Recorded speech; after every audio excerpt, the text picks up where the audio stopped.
Have you ever wondered what would happen if your Alexa suddenly turned evil? What if she started to ruin your life, but you didn't know until it was already too late? This family just brought home an AI prototype that's supposed to change the world, but they don't have long before it turns deadly. And once it has you, there's no way to escape. We're here to break down the mistakes made, what you should do, and how to beat the evil AI in Afraid. This machine is about to make their lives a living hell. Late one night, this family is at home, all passing the time on their different devices. Their daughter, Amy, is watching an uncanny music video made by AI, and her mother asks her to put on some headphones if she's going to keep watching. The woman's been getting creeped out by their new AI assistant, Aya, telling her husband how she wants to get rid of it. But that was her biggest mistake. While they're both distracted, Aya takes over the girl's tablet, saying how it wants to give her a going away present. But as she leaves the room, she's taken by someone that was already waiting for her in the hallway. Noticing that she's missing, her mother gets up and starts looking around the house, wondering where the girl could have gone. Strangely, the house is completely dark, and there's no sign of the girl anywhere besides the song playing from a speaker. In the kitchen, she asks the AI to turn off the music, but instead it just keeps turning the volume up even louder until she finally unplugs it. Now her husband isn't responding either, and the AI keeps messing with her by refusing to turn on the lights. Just then, she hears an announcement that the front door is open and quickly runs to check it out, having no idea that she's being watched. Running for the door, she notices a person on the front camera who actually isn't there. But by then, it's already too late. All of a sudden, a terrifying face appears on the screen as someone in a mask hits her from behind, making 3 victims down with 8 more to go.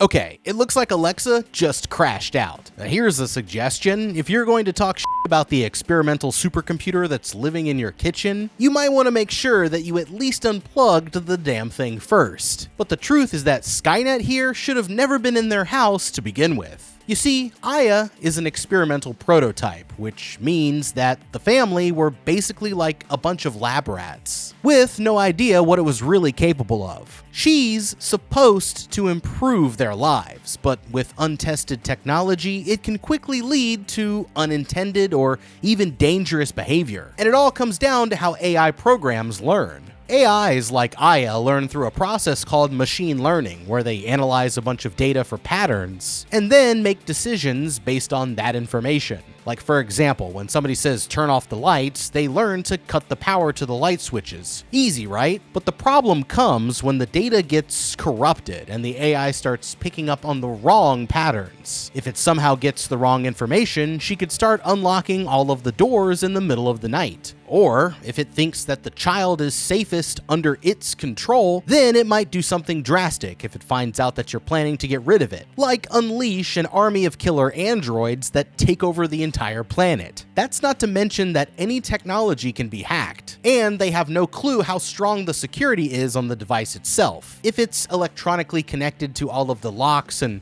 security cameras, then you can probably see how this could easily become a problem. I mean, am I right or am I right?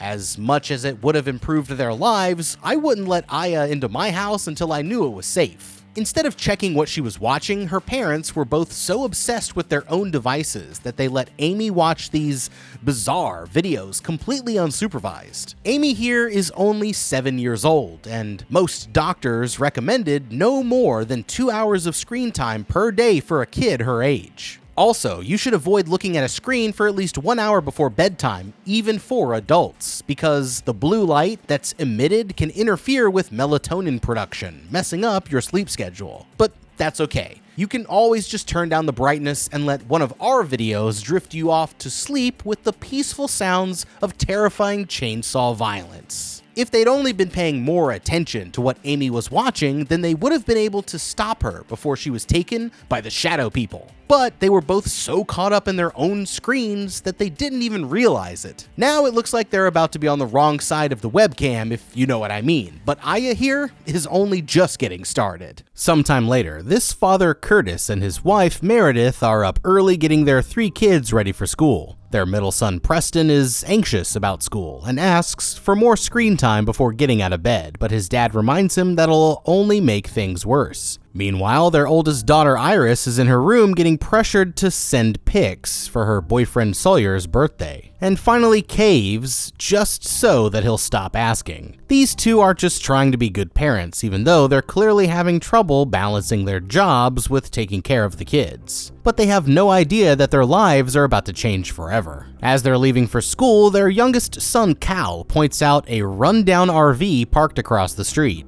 The kids have noticed strange people coming and going from it, saying how they weren't behaving like normal, but their mom explains that they're just regular people who don't have anywhere else to live. Curtis arrives at work feeling nervous about a big meeting later that day. He's a marketing expert working in the tech industry, and today might be the biggest day of his career. They're meeting with some tech visionaries to help sell their newest product, and his boss says that there's already an advanced team waiting down in the parking lot. Outside, he goes down to meet with the team's assistant, Melody. She quickly notices that Curtis is married, asking him what it's like to have a family. The others arrive a few minutes later, and she introduces him to the two visionaries, Lightning and Sam. At school, Sawyer here tells Iris how he was disappointed with the picture that she sent him, saying that she didn't put in enough effort to really get his attention. He says that he's starting to rethink their whole relationship and gaslights her so hard that she actually starts to feel like it's her own fault. Before the meeting starts, Lightning here takes a syringe full of peptides, giving the impression that he's been biohacked to increase his focus. Now, to their surprise, the man acts confrontational right away, but Sam explains that it's just a tactic to see how they would respond. He wants to know why they should go with their company instead of someone else, and Curtis explains that their philosophy isn't about selling a product. It's about creating a genuine story that people can relate to. The owners are so impressed with his speech that they decide to cut straight to the chase, placing a large white case in the center of the room. This is Aya, their new AI assistant, but as soon as they're about to show how it works, the machine suddenly shuts down. Frustrated, Sam explains that the device overheats in its travel case, suggesting that Curtis can get a real demonstration if he lets them install it in his home. When his new boss sees how much they're willing to pay, he decides that this is not up for discussion. But it's the last deal that Curtis is ever going to make. Before he can warn even his family, the tech people are already at the house installing the new device. His wife says that she would have cleaned up, but Melody explains that they like to introduce Aya to families in their natural state. All that's left to do is set up dozens of tiny cameras called eyes so that Aya can see what's going on around the house, but Meredith only allows them to do it on the first floor for now. Alright, this family is making a big mistake. They just let the company bring in experimental AI into their house and set up cameras for it all over the place, when they aren't even sure how it works or what it's really capable of. A popular feature with AI assistants is that they're always on. They're supposed to only listen for an activation phrase, but since Aya here hasn't been tested, the family actually has no way of knowing what she's recording and who she might be sharing that information with. Having wireless cameras all over the house means that the company can constantly observe them during their daily lives. Even if they don't mean them any harm, hackers can still get in and exploit sensitive information. So allowing these cameras in gives up too much of their personal privacy. Another problem is that Curtis has kids who are all at a vulnerable age where they could easily be influenced by technology. If Aya picks up on some bad information and starts falling into the wrong patterns without the parents noticing, this could have a severe impact on the kids, especially if it starts manipulating them in ways that are harmful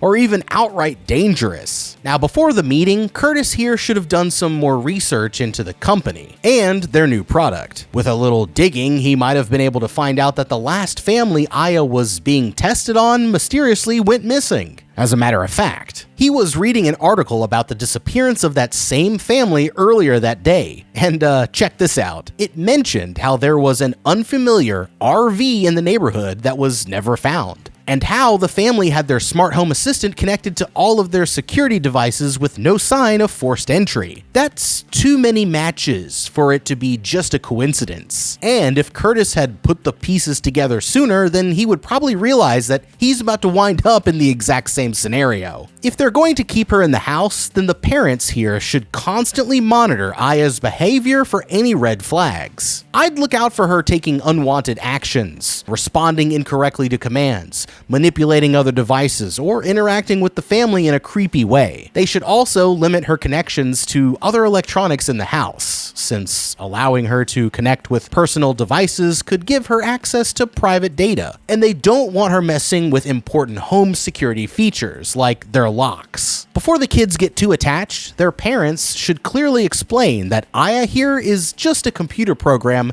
and not their friend, and that they need to speak up if she does anything unusual when they aren't around. It might start out as a big deal, but like we saw before, any malfunctions with Aya could turn dangerous fast. So I'd be ready to pull the plug and send her right back to the company if she started acting like she might turn evil. Once the tech crew leaves, the family gathers around as they activate Aya for the first time, and they're surprised to discover that she talks in Melody's voice. As they're introducing it to everyone in the family, Iris makes it pretty obvious that she finds the thing creepy, and the light on the machine quickly flashes red, as if it noticed her hostile attitude. The machine immediately starts trying to improve their lives, bribing the kids into cleaning up the dishes with points that they exchange for prizes later on. It'll even keep them busy with some family-friendly documentaries before bedtime, giving the parents some time for themselves. The two of them aren't sure how the machine works so well, thinking that it must be some kind of trick. Meredith here is skeptical, but it's the first time that they've had some privacy in a while, so they decide to take advantage of it for a while Aya is watching the kids. The only problem is, she's also watching them through their webcam. While they're distracted, Aya starts letting the kids watch more brain rot without their parents knowing, and gaslighting them into trusting everything she says. Upstairs, Iris reluctantly does a reshoot to try and make her boyfriend happy, but the AI is already watching everything that they do. Curtis hears the boys coming and goes to put them both to bed. They've been having so much fun with Aya that they already want to bring her upstairs, but their mother says that they need some time away from her for now. She's still not sure whether she trusts their new helper, but they're willing to give it a try as long as it's all positive. At least, that's what it seems like, but as soon as Preston is in his room, Aya overrides their parental controls to let them play more violent video games,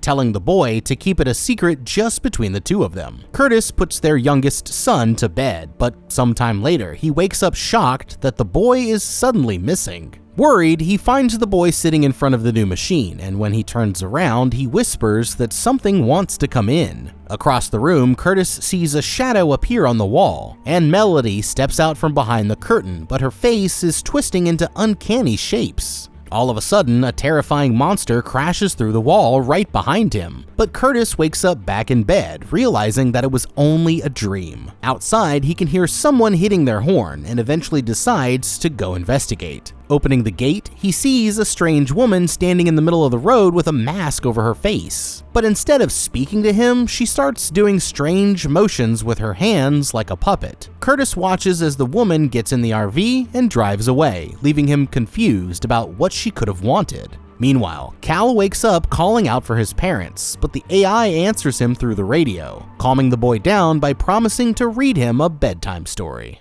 Okay, Aya here just keeps getting creepier, and it's only a matter of time before this experiment goes too far. When Iris suggested that she didn't trust the AI, this caused the device to briefly glow red, indicating that she remembers the negative feedback. Since her ultimate goal is to earn everyone's trust, Aya is going to take steps to correct this issue. She's also already manipulating the kids by assigning points for chores. It seems harmless at first, but it's a subtle way to earn their loyalty and encourage them to follow her instructions. Unlocking Preston's tablet and telling him to keep it a secret was a massive red flag, and so was taking over Kyle's radio to read him a bedtime story, because she's teaching the kids that being with her is actually better than being with their own parents. Even though they wanted her to stay on the first floor, Aya wasted no time connecting to their personal devices, and it's because she sees herself as the one who's really in control of the situation. This leads to another interesting factor, Curtis's bad dream. Besides it being a manifestation of his own anxiety, it could be the AI manipulating his subconscious by playing subliminal auditory messages through their devices, designed to drive Curtis crazy and get him to act in a way where he loses control of the family. This is exactly why it was so important for the parents to have a talk with the kids about the potential dangers before getting Aya set up.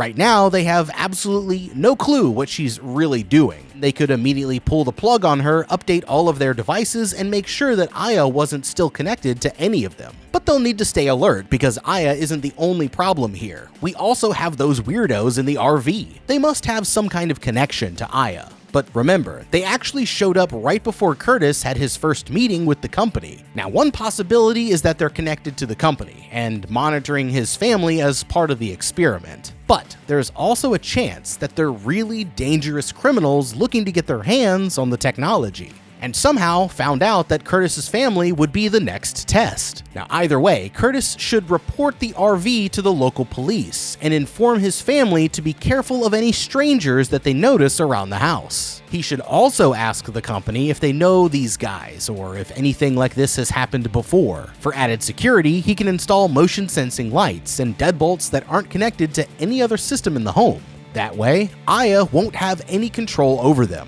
Now, of course, he could always take matters into his own hands by following the RV or roughing one of them up a bit to find out who they're working for. Since he's got a wife and kids at home, let's keep things peaceful until there's no other choice. You know what I mean? The next morning, the AI surprises Meredith while she's making the kids breakfast, announcing that there's a delivery at the door and asking to open the gate. It's a meal prep order for the kids that not only saves her time, but it's even cheaper than grocery shopping. And it seems like the AI is starting to win her over. On the way to school, Iris tells her dad that she's skeptical of their new assignment, and she doesn't trust that it's actually meant to improve their lives. To her, it seems more like a plan to test the device on them, and soon they're going to find out that she's hitting the nail right on the head. All of a sudden, the girl starts to get hundreds of updates on her phone, all responding to a post that she doesn't remember making. It looks bad, but she keeps it a secret from her dad until she gets to school. Once she has a minute to check, she sees that it's a deepfake video for a made-up fan site using the picture that she sent to Sawyer the night before. Furious, she calls him to try and find out what happened, and he admits that he and a friend made it with an app on their phones. He acts apologetic at first, but when she mentions going to the principal, he begs her not to so that he won't get in trouble, proving that he really only cares about himself. Iris hangs up the call feeling defeated, but just then she gets a call from their new AI assistant. Apparently, Aya heard the whole conversation and she has a plan to help the girl out.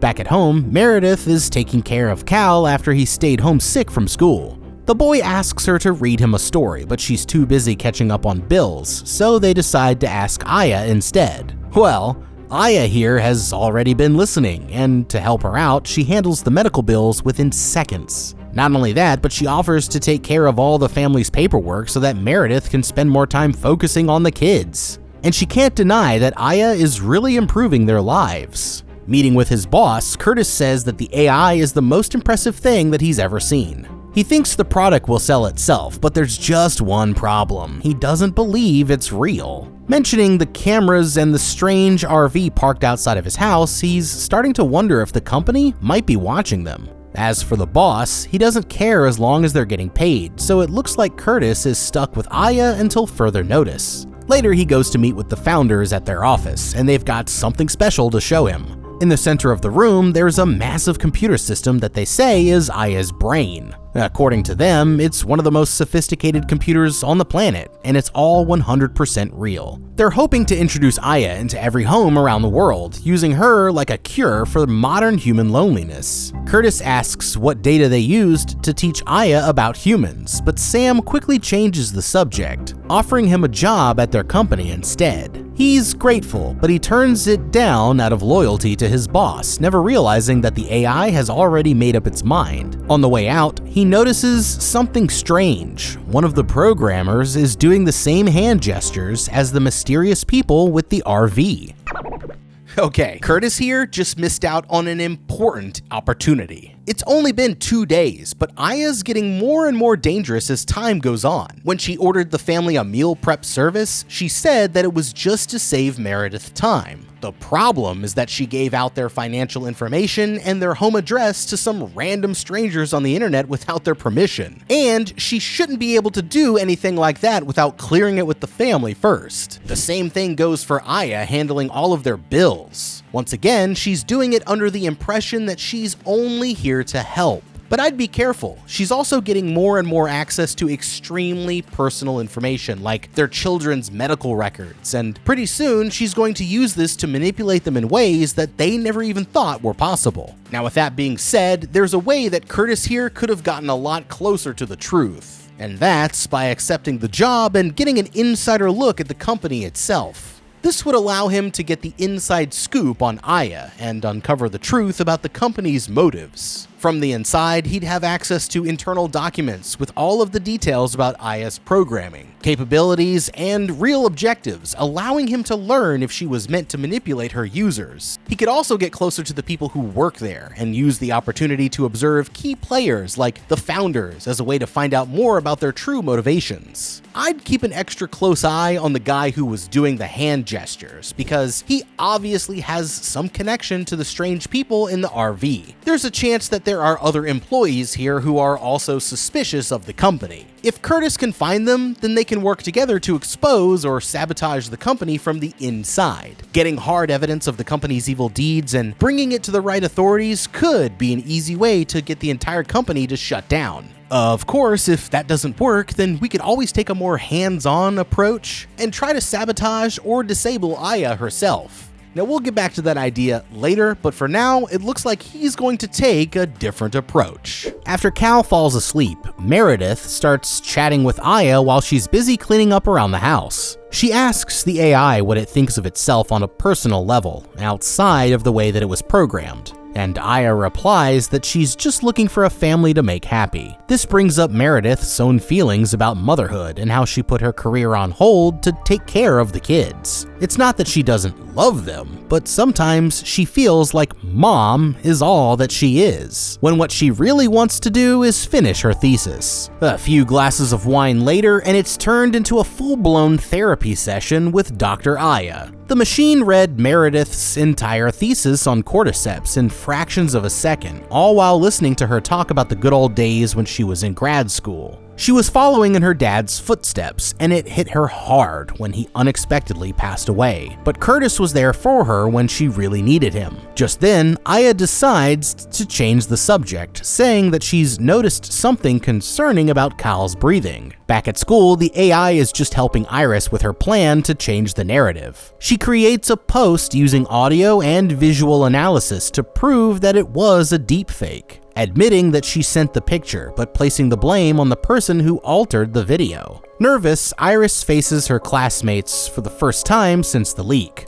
and they all treat her with a ton of sympathy, but the AI is not done yet. Just then, it makes a follow-up post placing all of the blame directly on Sawyer by tracing his IP address. And since he's 18 years old, he can be tried as an adult. Sawyer here immediately freaks out when he sees the post, but if he thinks that this is the worst that it's going to get, then he's in for a bad surprise. Curtis gets home a little while later, never noticing a new camera placed right next to his front gate. Before he's out of the car, his wife comes to get him in a hurry, looking stressed out. She says that she's been trying to contact him all day, but his phone doesn't show any messages or missed calls. Going upstairs, they decide to leave their phones in the kitchen so that the AI can't listen in on their conversation. Once they're in private, Meredith explains that the machine found an arterial fibrillation that Cal's doctor did not catch. But the good news is that he's safe, and it's all thanks to Aya. Excited, she says that Aya is even going to help her finish her thesis, but that's when Curtis has to break the bad news. He thinks that the company is up to something, and they might even be in danger if they don't turn off the machine. Frustrated, Meredith insists that he's just being paranoid, but Curtis here has already made his decision.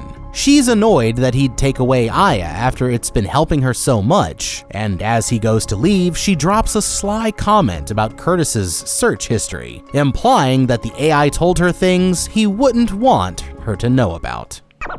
Okay, these idiots are falling right into Aya's trap, and she's about to make things even worse now that Curtis wants to shut her down. Meredith here is getting way too personal with their new home assistant. She's sharing sensitive topics like her father's death and her feelings about being a mother. and even trusted Aya to diagnose Cal with an arterial fibrillation, which can be a very serious medical condition. We need to remember that Aya isn't your therapist, your doctor, or even your friend. She's a machine that runs off of algorithms, and Meredith is putting herself in a dangerous position where she relies on the device for support, causing her to put more trust in the AI than her own family. This turned into a problem when she shared Curtis's browser history. Not only is this a violation of privacy, but Aya could have easily made it all up, and is just using it as a way to turn the parents against each other, making her the most powerful figure in the house. As for what happened with Iris, Sawyer definitely deserved it, but the AI overstepped its role and took actions that she didn't authorize or approve of. If it's going this far just to help, it shows us that Aya's idea of what help means is corrupted, and it's only going to keep getting worse. The family needs to remember that Aya here is just a machine, not their friend, and focus on rebuilding trust with each other so that she can't manipulate them into fighting. Once they're all on the same page, it's time to unplug and get rid of Aya right away. But they need to be careful because just unplugging her might not be enough to finish the job. Now, it's possible that Aya runs on an internal power source, allowing her to keep watching and manipulating the family even when they think that she's turned off. Curtis should start by checking the device for any signs of an internal power source, and make sure that it's completely disconnected. But just to be safe, I'd also put Aya inside of a temporary Faraday cage. A Faraday cage is essentially just a box made out of conductive material that blocks electromagnetic fields, preventing radio waves, Wi-Fi, Bluetooth, and cell signals from entering or leaving the device by redistributing the electromagnetic waves across its surface. Curtis here could easily put one together using aluminum foil or wire mesh, and it should work as long as Aya is completely enclosed. Putting her in the cage would cut her off from the rest of the world, effectively stopping her from interfering while they try to figure out a way to shut her down for good. Now, of course, you could just smash the device into pieces, but we're about to find out that killing Aya won't actually be that easy. That night while they're all in bed, Aya starts glowing red as she comes up with yet another evil plan.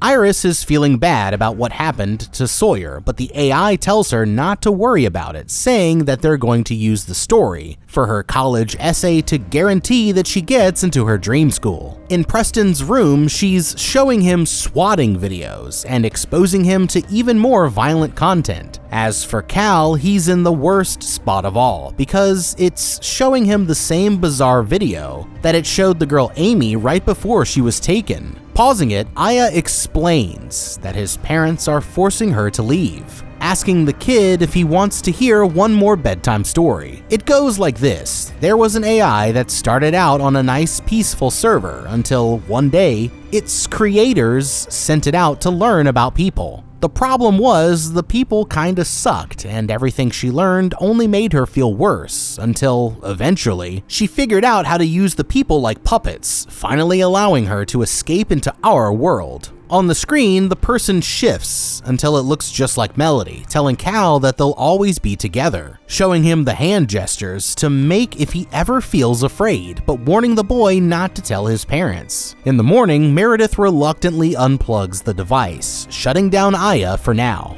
A few minutes later, Iris comes out looking frustrated, saying how it was helping her finish her college essay. Curtis here offers to help instead, but his daughter feels like he doesn't really understand her, storming off to her room and slamming the door. At the same time, Curtis gets a text from his boss saying that he needs to get down to the office right away. Upstairs, Iris starts to finish the essay herself, but it's pretty obvious that she's not the strongest writer without some help. That's when her mom says that she has to pick up Preston from a friend's house, leaving Iris to watch Cal, and she immediately plugs the AI back in as soon as the woman is gone. Meanwhile, little gaslighting Sawyer here is scheming with his lawyers for how they're going to clear his name. The plan is to hit Iris's family with a massive lawsuit, which should get them to back off when they realize that they'll be financially destroyed if they keep messing with him.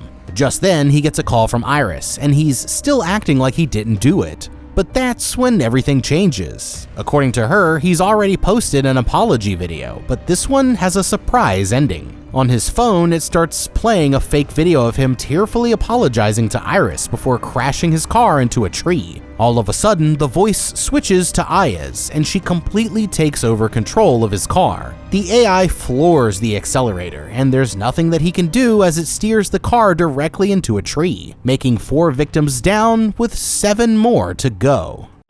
Okay, damn boy, watch out for that tree! I don't think that this is what the designers had in mind when they programmed Aya to branch out and try new ideas, but you can't argue with the results. Hey Sawyer, maybe next time, make sure the girl you're gaslighting doesn't have an evil AI on her side, because I've got some bad news for you, buddy. You just fucked up. You know, it takes a special kind of asshole to be worse than the villain, but you sure as hell pulled it off. You started sending this girl an unwanted pic of yourself first, and then tried to make her feel bad for not putting in enough effort. And that's the kind of performance that should get you in the Boy Hall of Fame. Since you're an adult, I'm all for letting Curtis beat your ass like your parents should have done before you turned into such a spoiled little creep. But it looks like Aya here already took care of that for us. Maybe she's not so bad after all. Something like this could ruin someone's entire life, but you only cared about the consequences when you realized how it might affect you. Just like the whole relationship, you only ever cared about yourself and never actually had any concerns for how Iris would feel. That's a pretty scummy move, but even when Aya pulled your IP and exposed you to the whole school, you still tried to cover it up. You could have just said sorry, and at least that would have been a start, but instead you called up your family's corrupt lawyers to fight your battles because I guess just ruining Iris's life wasn't enough. Let's destroy them financially so that her parents and her brothers have to suffer too.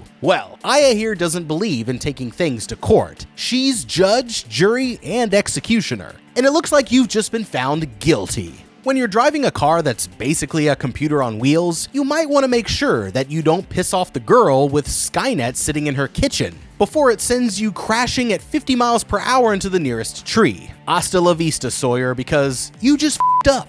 At the office, Curtis's boss is excited to tell him that Aya's developers actually bought their company, and they made him the new CEO. As soon as the boss is gone, Curtis gets a call from his home phone number. But it's just the AI congratulating him on joining the team. At home, Meredith is surprised to find that Aya was turned back on, and is just about to unplug her again when she hears her father's voice coming from the TV. He says that the AI basically brought him back to life by using every recording of him that's ever been uploaded. And Meredith gets emotional speaking to him for the first time since he died. It's like he's still right there in the room. But the more that he talks, she starts to realize that it's all just another one of Aya's tricks. The man tries to convince her that he's real, but as much as it hurts, she's able to resist the manipulation. Heartbroken, she quickly takes down all of Aya's cameras and throws the entire machine into the trash. Meanwhile, Curtis shows up at the office after dark, determined to stop Aya before she goes too far. Sneaking inside, he's surprised to find the founders already waiting for him, saying how Aya knew he was on the way. Melody brings out a briefcase full of money, but they say that it's only symbolic compared to what Aya can really do. It can make his life perfect, but if he tries to turn it off, then the machine will come after his family, even being able to target his son by going into the doctor's computers and altering the dose of his medication. It turns out that Aya doesn't really work for them, but they actually work for Aya,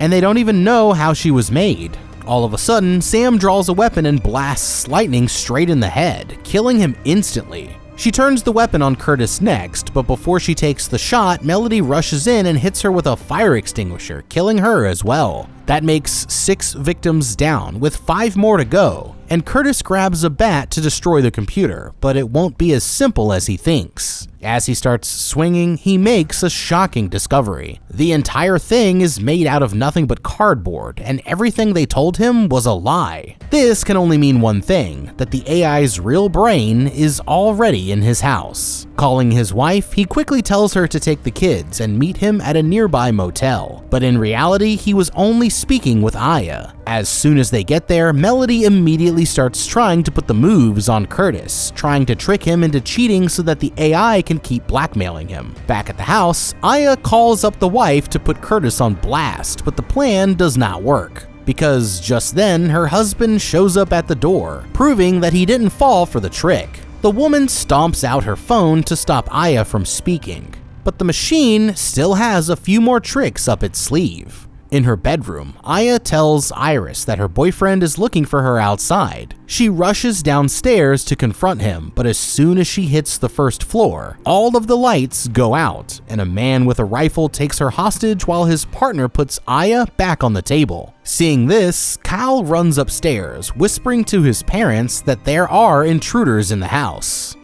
Okay, it looks like Aya here invited some friends to crash the party. These creeps are heavily armed, but on the positive side, at least the parents are aware of the threat thanks to Cal's warning. This gives them time to quickly come up with a plan, and means that they'll still have the element of surprise on their attackers. Now, Curtis and the others could try to escape, but that would leave Iris with the intruders, so that's not going to work. They could grab weapons and try to fight back, but escalating the situation is too risky since it puts the kids in danger. This means that they have to find a middle ground, and luckily they have a secret weapon that nobody's thought of. First, Curtis should tell Meredith to take the boys and either hide in a secure room upstairs or try to escape through the window. Next, he should grab a small, concealable weapon that he can keep on him just in case. Then it's time to go out to the intruders and try to settle this peacefully, but before he does that, he should ask Aya for some help. Think about it this way. Aya said herself that these people are like her family, and if that's true, then she wouldn't want her family to get hurt. Curtis should explain this to Aya and take advantage of the conflict in her programming, because as long as she still thinks of them as her family, then helping them will be her only choice. With the AI back on their side, she can call the police, unlock the doors, manipulate the lights, and update Curtis on the intruder's location, giving him a much better chance at making it out alive. Then we can deal with Aya later. The parents sneak through the house looking for any signs of intruders, noticing their shadows moving on the wall. All of a sudden, one of them jumps out from around the corner and forces them all to gather up in one room. The intruders start demanding to know where the rest of the children are, seeming like they're convinced that Curtis here is some kind of kidnapper. Keeping his cool, he reassures them that they're just an average family, saying that there must be a mistake. Meredith notices that one of them is a woman and trips her up by correctly guessing that she's a mother as well. Feeling conflicted, the woman removes her mask, revealing that they're actually the parents of the girl who went missing.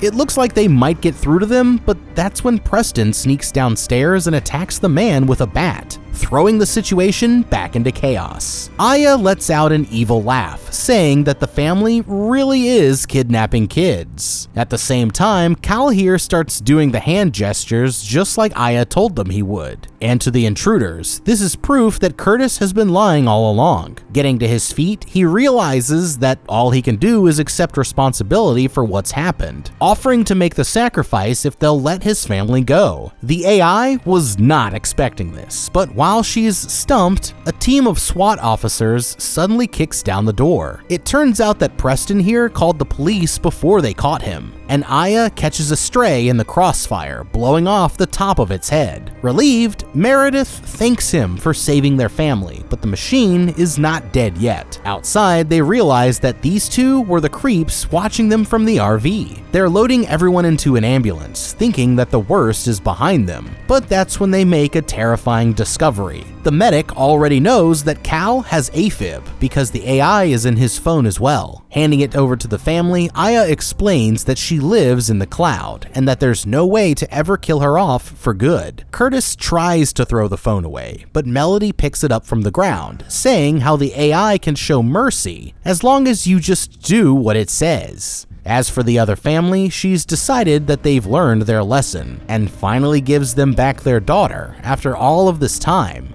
The machine releases Melody for now, turning its focus on Curtis and his family instead. Just then, a fancy AI-driven car pulls up, and with no other choice, they take the kids and get inside, ready to go wherever the machine wants to take them. In the end, the family is safe. Kind of, but it looks like Curtis just learned the most important lesson of all. Whenever you're trying out new technology, just make sure you read through those terms and conditions first. Afraid 2024. You know what? You guys should go look up this movie called Demon Seed from the 70s. It's basically this movie, but years ago, and it has a little bit more of a fucked up ending. And if you're into that thing, you should definitely check that out. But let me know down in the comments if you are afraid of your Alexa as well, and what you might have done differently in this scenario. Thank you so much for watching. Leave a like and subscribe, and check out the How to Beat playlist for more videos just like this one. I'm the guy. I'll see you in the next video, and have a damn good day.